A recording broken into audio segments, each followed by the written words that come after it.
ഇവിടെ വലിയ വലിയ ഭൂമി കച്ചവടങ്ങൾ നടക്കുന്ന നാടാണ്. 10 ഏക്കറയും 20 ഏക്കറയും ഒക്കെ ഉള്ള ആളുകൾ പ്രവർത്തിക്കുകയും ജീവിക്കുകയും ചെയ്യുന്ന നാടാണ്.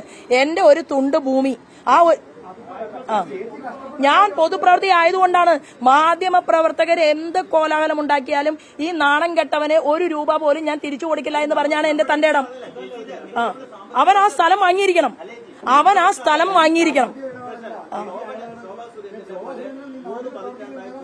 3 പതിറ്റാണ്ടായി പൊതുപ്രവർത്തനം നടക്കുന്ന ആൾക്ക് ഒരു തുണ്ട് ഭൂമി വിൽക്കാൻ അവകാശമില്ലേ? അങ്ങനെയൊന്നുമില്ല. ഭൂമി നോക്കൂ, ഭൂമി വേറെ ആർക്കെങ്കിലും വിൽക്കാനല്ല. ഈ ഭൂമി ഇയാൾ വാങ്ങാമെന്ന് പറഞ്ഞത് തന്നെ അവിടെ ഒരു ടെമ്പിൾ കെട്ടിയിട്ട് അയാൾ ജനങ്ങൾക്ക് പൊതുപ്രവർത്തനം ചെയ്യുകയാണ്. എന്റെ 4 കുട്ടികൾ വടക്കാഞ്ചേരിയില് അച്ഛനും അമ്മയും നഷ്ടപ്പെട്ടവരാണ്. ആ നഷ്ടപ്പെട്ട കുട്ടികൾക്ക് 4 പേർക്കും കൂടിയിട്ട് അയാൾ വീണ്ടും പറഞ്ഞ കഥ അതെയാണ്. 4 പേർക്കും വേണ്ടിയിട്ട് ഞാൻ അങ്ങനെയുള്ള കുട്ടികളെല്ലാം ദത്തെടുക്കുകയും അവർക്ക് വേണ്ടിയിട്ട് ചെറിയ 3 സെന്റ് സ്ഥലത്ത് വീട് വെക്കുകയും ഒക്കെ ചെയ്യുന്ന ആഗ്രഹക്കാരനാണ്. അപ്പൊ എനിക്ക് വടക്കാഞ്ചേരിയിൽ ഓട്ടുപാറയിൽ തന്നെ അയാൾക്ക് സ്ഥലം വേണം എന്നാണ് അയാൾ എന്നോട് പറഞ്ഞത്. അപ്പൊ എന്താ വാങ്ങാത്തത്? വാങ്ങണ്ടേ? മനസ്സിലായാൽ എനിക്ക് എന്താണ് നോക്കൂ. പിന്നെ കഴിഞ്ഞ ദിവസം എന്തിനാണ് ബ്രിട്ടാസ് കരിമണൽ കർത്തയ്ക്ക് വേണ്ടി എന്തിനാണ് ശോഭാ സുരേന്ദ്രനെ കാണാൻ ആഗ്രഹിക്കുന്നത്? അപ്പൊ ഈ 10 ലക്ഷം അല്ല, ഈ നാണംകെട്ട നന്ദകുമാർ എന്റെ ഭൂമിക്ക് വേണ്ടി തന്ന 10 ലക്ഷത്തെ കുറിച്ച് നിങ്ങൾ ചർച്ച ചെയ്യുമ്പോ ഇവിടെ ഈ നിമിഷം ഞാൻ വിചാരിച്ചാൽ കരിമണൽ കർത്തയുടെ 25 കോടി നിങ്ങൾ വേണമെങ്കിൽ പരീക്ഷിക്കാൻ തീരുമാനിക്കാമായിരുന്നു. അല്ല, വേണ്ടല്ലോ. അപ്പൊ ശോഭാ സുരേന്ദ്രന് 25 കോടിയും 50 കോടിയും ഒക്കെ തന്ന് വിലക്കെടുക്കാനുള്ള ഒരുപാട് ആളുകൾ ഈ കേരളത്തിന്റെ മുന്നിൽ നടക്കുന്നുണ്ട്.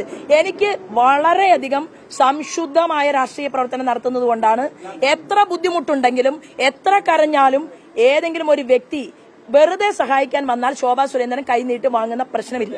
അയാൾക്ക് വൈരാഗ്യം വരാൻ കാരണം നല്ല രീതിയിൽ അഖിലേന്ത്യാ തലത്തിൽ നിന്ന് ഡൽഹിയിലേക്കുള്ള നന്ദകുമാറിന്റെ യാത്രകൾ മുഴുവൻ നിരീക്ഷിക്കുകയും ദല്ലാൽ നന്ദകുമാർ ദുബായിൽ പോയി 1.5 വർഷത്തോളം താമസിച്ചതിനെ കുറിച്ച് അന്വേഷണം നടത്തുകയും ഒക്കെ ചെയ്യുന്നുണ്ട്.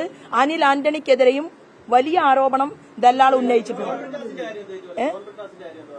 അല്ല, വെറുതെ ബ്രിട്ടാസിനോന്ന് ചോദിക്കുക. ബ്രിട്ടാസ് മലപ്പുറം ജില്ലയിലെ ശോഭാ സുരേന്ദ്രന്റെ ബന്ധുവിനെ എന്തിനാണ് ഫോണിൽ വിളിച്ചത്? ഇപ്പോ ഈ ഇലക്ഷന്റെ ഒരു 2 ആഴ്ചക്കിടയിൽ എന്തിനാണ് ശോഭാ സുരേന്ദ്രന്റെ ബന്ധുവിനെ മലപ്പുറത്തുള്ള എന്റെ ബന്ധുവിനെ കാണണ്ട, എന്ത് അടിയന്തരമാണ് ബ്രിട്ടാസിന്റെ വീട്ടിലുണ്ടായത് ഒന്ന് ചോദിച്ചാൽ നന്നായിരിക്കും. അല്ല, ആ ബന്ധുവിനോട് പറഞ്ഞിരുന്നു. അല്ല, ആവശ്യം എന്താണ് ഇയാളുടെ ഉദ്ദേശം എന്നൊന്ന് അറിയട്ടെ. മാധ്യമ സുഹൃത്തുക്കൾ അതെല്ലാം അന്വേഷിക്കണ്ടേ? ശോഭാ സുരേന്ദ്രനെ ആർക്കും കാണാൻ കിട്ടില്ലെന്നേ. എന്നെ കാണാൻ കിട്ടും. ഒരു വെയിലത്ത് നിന്ന് വേർത്ത് കുളിച്ചു വരുമ്പോഴാണെങ്കിലും മാധ്യമ സുഹൃത്തുക്കൾ വിളിച്ചാൽ ഞാൻ വരും. സാധാരണ ഒരു വ്യക്തി വിളിച്ചാൽ ഞാൻ വരും. ഇനി ദല്ലാൾ അവൻ തല കുത്തി മറിഞ്ഞാലും ശോഭാ സുരേന്ദ്രന്റെ ഭൂമി അവൻ വാങ്ങിച്ചിരിക്കണം. അവൻ അമ്മ തന്ന വാക്കുകൂടിയാണ്. എന്താണ്? ബ്രിട്ടാസ് ഫോണിൽ വിളിച്ചു. മലപ്പുറത്ത് അറിയപ്പെടുന്ന മാർക്സിസ്റ്റ് പാർട്ടിയുടെ നേതാവ്. എങ്ങനെയാണ് ഈത്തപ്പഴത്തിനകത്ത് സ്വർണ്ണക്കുരി വെക്കുന്നത് എന്ന് റിസർച്ച് ചെയ്ത നേതാവിന്റെ ഏറ്റവും അടുത്ത മറ്റൊരു നേതാവ്. സ്വപ്ന സുരേഷുമായിട്ട് നല്ല കൂടിക്കാഴ്ചകൾ രാത്രിയിൽ നടത്തിയിട്ടുള്ള ഒരു നേതാവ്.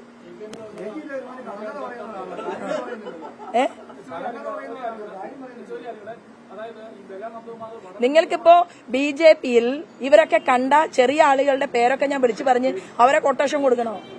ഒരു കൊലപാതകത്തിന് റീത്ത് വയ്ക്കാൻ പോണോ? വേണ്ടല്ലോ.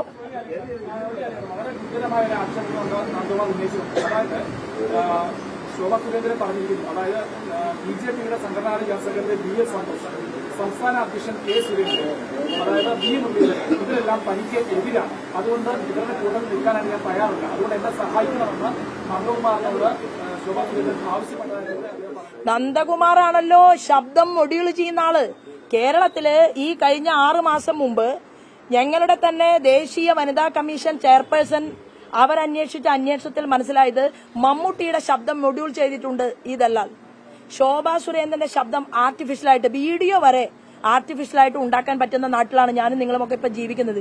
എന്റെ ശബ്ദം വരെ ഉണ്ടാക്കാൻ സാധിച്ചിട്ടുള്ള ഒരുത്തനാണ്. ഒരു കാര്യം ഉറപ്പാണ്, എന്താണെങ്കിലും ഇനി നിഴലിൽ ജീവിക്കാൻ കേരളത്തിലെ ജനങ്ങളുടെ മുന്നിൽ ആലപ്പുഴ പാർലമെന്റ് മണ്ഡലത്തിലെ തെരഞ്ഞെടുപ്പിൽ ശോഭയെ തോൽപ്പിക്കാൻ സാധിക്കുമോ എന്ന് ചിന്തിച്ചുകൊണ്ട് ഇത്തരം ആരോപണമൊക്കെ ആയിട്ട് മുന്നോട്ട് വന്നവന് നിഴലിൽ ജീവിക്കാൻ മോനെ ദല്ലാളെ നിന്നെ ഇനി അനുവദിക്കില്ല. അനിൽ ആന്റണി ഉൾപ്പെടെ ഞാൻ ഉൾപ്പെടെയുള്ളവരെ കേരളത്തിൽ വേട്ടയാടാമെന്നുള്ള ധാരണ, അത് കോടിക്കണക്കിന് രൂപ പലരെയും വിറ്റ് തിന്ന് ജീവിച്ച നിനക്കുണ്ടല്ലോ, ആ ധാരണ അവസാനിപ്പിക്കുന്നതാണ് നല്ലത്. ചില ഘട്ടങ്ങളിൽ ശോഭാ സുരേന്ദ്രന് കാളിയുടെ രൂപവും എടുക്കാൻ സാധിക്കുമെന്ന് ദല്ലാളിനോട് പറയാൻ ഞാൻ ഈ അവസരത്തെ ഉപയോഗപ്പെടുത്തുകയാണ്. നിന്റെ അമ്മയെ വിളിക്കണം. നിന്റെ അമ്മയെ വിളിച്ച് നിന്റെ അമ്മയുടെ പിറന്നാൾ ദിനത്തിൽ നീ കേരളത്തിന്റെ പൊതുസമൂഹത്തോട് പറയാൻ ആഗ്രഹിച്ചത് 100 പെൺകുട്ടികൾക്ക് സൗജന്യ വിദ്യാഭ്യാസം കൊടുക്കുമെന്നാണ്. ആ അമ്മ ജീവിച്ചിരിക്കുന്നുണ്ടല്ലോ, അമ്മയെയും എന്നെയും ഒന്ന് നീ ഒരുമിച്ചിരുത്തണം. ഇങ്ങനെ ഒരു കുരുത്തം കെട്ട മകൻ എങ്ങനെ ഉണ്ടായി എന്ന് ഞങ്ങൾക്കിടയിൽ ആ അമ്മയ്ക്ക് സംസാരിക്കേണ്ടി വന്നിട്ടുണ്ടെങ്കിൽ നിന്റെ പരിപാടികൾ അതെല്ലാം വളരെ ക്ലീൻ ആക്കി തരാം.